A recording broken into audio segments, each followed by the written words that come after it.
The topic is the sit-in movement, and of course we're talking to Attorney Blackshear in reference to not only the sit-in movement, but in reference to the civil rights movement itself. Let's continue where we left off the last time, Attorney Blackshear. What I was saying is that I remember when we were in Dennis Grill and asked to leave, and we refused to leave, and they called Metro Atlanta Police Department. And I remember this detective named Captain Little, never forget him. And during those days, they had the wagon and things of this type, and it was controversial and noteworthy, so a lot of TV cameras and so forth. And I was one of the soldiers. I was not a leader. I was just a member. I was just a freshman in college. And so they carried us down and put us in the bullpen, and they didn't quite know what to do with us. And so they put us on some kind of quick bond of $100. All you had to do was pay $10 and bond yourself out, but we refused to do it. We were operating under the concept of jail versus bail. We wanted to go to jail to dramatize the treatment of black people in the South. So that's why we wanted to go to jail and didn't want to get bailed out. So they put us, I remember me and a person from Clark College. I don't know his name, I just remember his nickname was Puddin'. We were put in a cell that night with 14 hardened criminals. Well, I'm being facetious when I say that. I just say 14 young men who've been accused of committing a crime. They may have been innocent. And we ended up socializing them. We started increasing their consciousness. They were basically illiterate. We were writing letters for them, and they were interested in all of what we were doing because notwithstanding their lack of education and notwithstanding their confrontation with the criminal justice system, they were black themselves and they understood what we were doing. So we were perceived to be heroes for them. And so we began to talk to them about Jean Locke, the Lockean concept, the natural rights theory, the moral laws of the universe, and how all men are born free. And we began to echo the words of Thomas Jefferson as subscribed in the Declaration of Independence and things of this type.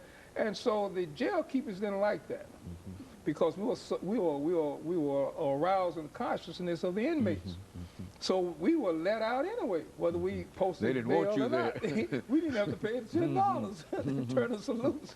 So, but during that time I was in jail.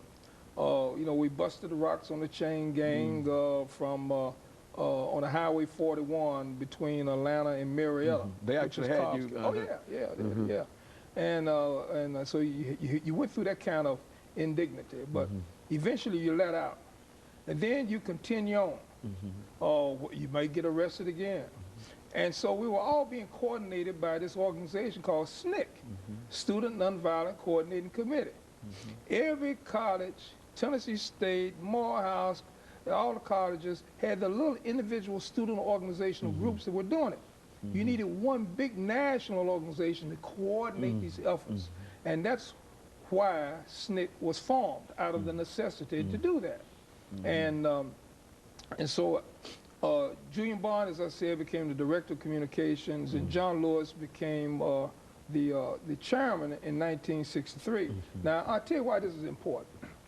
You remember the March on Washington, and we pretty much center our attention on Martin Luther King's speech. I Have a Dream. I Have a Dream in Washington. But see, those who lived during that period know that there were a lot of speeches being made that day. John Lewis, on behalf of the Student Nonviolent Coordinating Committee, is going to make a speech too. His speech was so full of anger that the civil rights leaders had to moderate the speech before he gave it.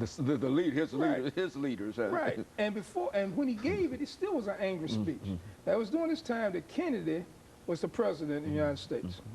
And we all had it out that the Kennedy administration was very sympathetic toward the black students who were participating in the civil rights movement and so forth, and being sicked on by dogs, by Bull Connor in Birmingham, and things of this type.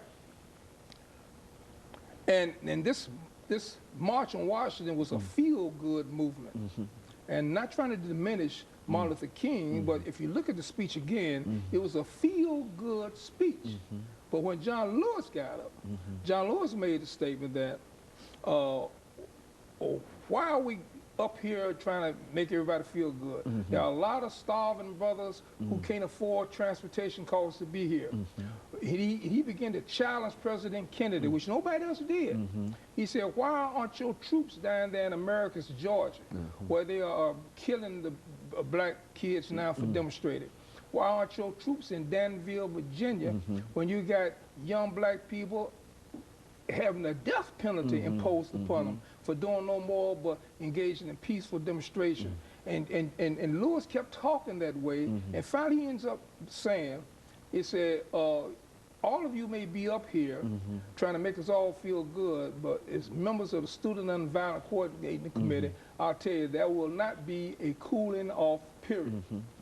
Now, that set the tone for the whole world to understand that Martin Luther King was our spiritual leader, but the persons who actually organized, conducted, and furthered the cause of the sit-in demonstrations that culminated in the formation of the 1964 Civil Rights Act were leaders like John Lewis, the chairman, Julian Bond, the director of communication, and a whole lot of unknown, unsung participants, both men and women, such as myself, who went to jail and suffered indignities for that reason.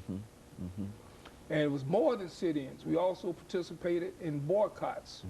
Well, A&P in Atlanta, for example, we boycotted the A&P in the rain. I remember it was raining, with the placards going around, trying to dramatize the situation of not hiring black employees beyond the level of stockroom boys. Didn't have no cashiers or any positions of some worth or some dignity. So we began to dramatize that by our boycotts. Now, again, that was a student nonviolent coordinating committee. Very good. And of course, this whole movement is almost exclusively a college kind of movement. Is that what you're saying? Yeah. Now, it was almost exclusively a college type of movement. I also need to clarify something else. There were a significant number of white students, Agnes Scott in Atlanta, and places like that joined that movement as well. And they were likewise subjected to indignities as being nigger lovers, so to speak. So that needs, and then also high school students and were of course, part of that. let us have this commercial break, and then we'll get back and we'll allow you to continue that. And we'll be back with our audience following this very, very short commercial break. The topic is the